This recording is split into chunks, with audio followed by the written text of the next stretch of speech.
Does In Fear deliver on its titular promise?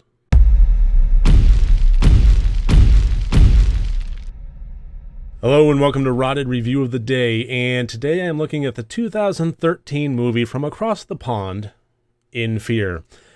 The premise of this one is a young man and a young woman who have known each other for a couple of weeks decide to go to a music festival in Ireland. That was a terrible accent. I'm sorry, I won't attempt that again. Promise. And on the way there, he reveals that he made initial plans to have them spend some time in a hotel. Wink, wink, nudge, nudge. How about it? And she reluctantly, fine, we'll do the one night in the hotel before we go to the music festival. And he found this place on the website, and he made reservations ahead of time, and it's supposed to be secluded. And so they wind up going down a bit of a rural route, and in the process of crossing the gate and winding up on private land with all sorts of winding roads and 4-foot high walls and so forth, and hills, they wind up getting lost and hopelessly lost, winding up and constantly going in circles, and that's pretty much the movie. It's not as boring as it sounds, but it's still not as entertaining as I think it should have been. It was, the best way I can put it is a mediocre idea that was saved by some interesting moments, some good beats to it, and especially how far they were willing to take it. It did wind up getting into some pretty dark territory that made me feel like it elevated itself because of that. If it had held back, especially towards the end, then I would have thought this was a bit of a stinker. So to get into that, let's get into the categories. As always, 4 different categories, each one worth up to 25 points for a total possible score of 100 points. And the plot I gave a 14 out of 25. It was okay, average, mediocre, middle of the road. I really can't give it a whole lot more points than that. It was very competent. It hit the right beats.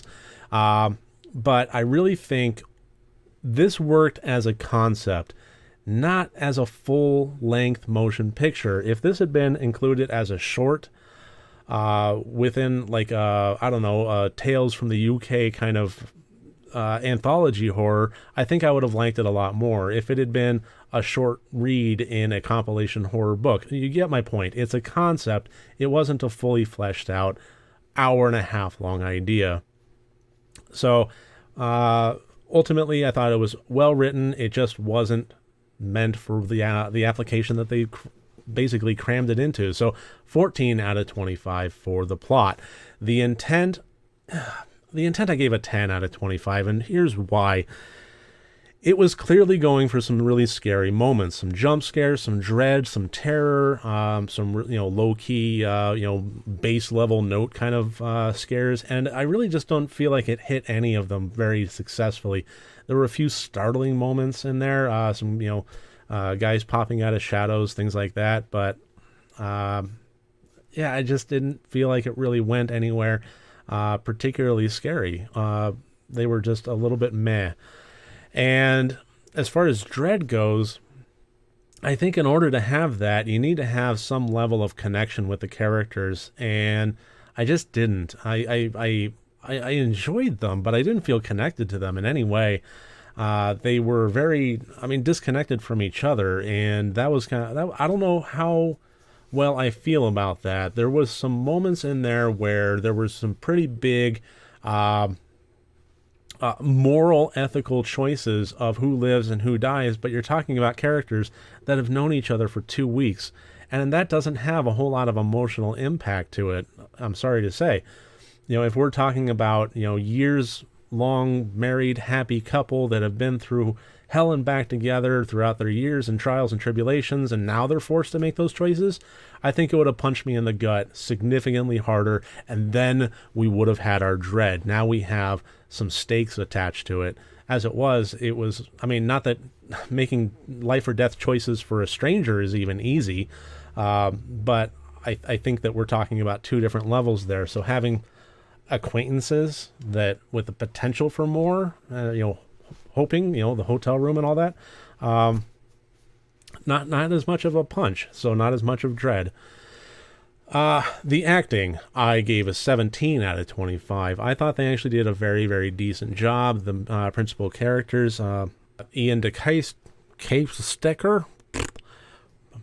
yeah, apparently Ian DeKuyster, did a really good job as Tom. Alison Englert did a fantastic job as Lucy. But I really thought that things started to elevate once they introduced the character of Max, played by Alan Leach, and that was definitely more of a step in the right direction as far as having interesting characters on the screen interacting with one another. But for the entirety of the movie, that's it. I mean, that is those three actors and those three characters, and the third one of Max didn't even come into it until more than halfway through the movie. So I don't know, when you're dealing with a limited cast like that, I mean, there are horror movies where it's pretty much one person driving it, and it works successfully, but it makes it very difficult. You really need a solid performance as an actor. You need a quality script to give them material to work with. It is a tough thing to pull off, carrying a movie when it's just one or two people, and this, for the most part, was just two people interacting with each other.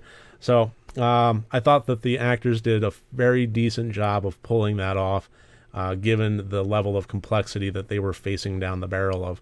So 17 out of 25 for the acting. And the technical, I also gave a 17 out of 25. This was slightly better than average. The use of the environment to create what tension there was very, very good. Some lighting and camera manipulations were good. Again, like about everything about this movie, it was just a slight skosh grade above average, not anything that was fantastic, great, or rose above to the point of excellence.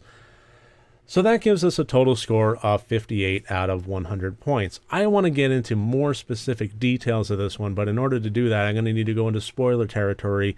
So I will be having a deep dive discussion that will accompany this video. So look for that. If you've seen the movie, if you don't mind it having it spoiled, please watch that, and I welcome discussions.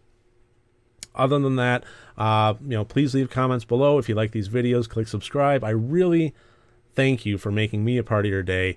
And next time you want to watch a horror movie, first make sure that it's good and rotted.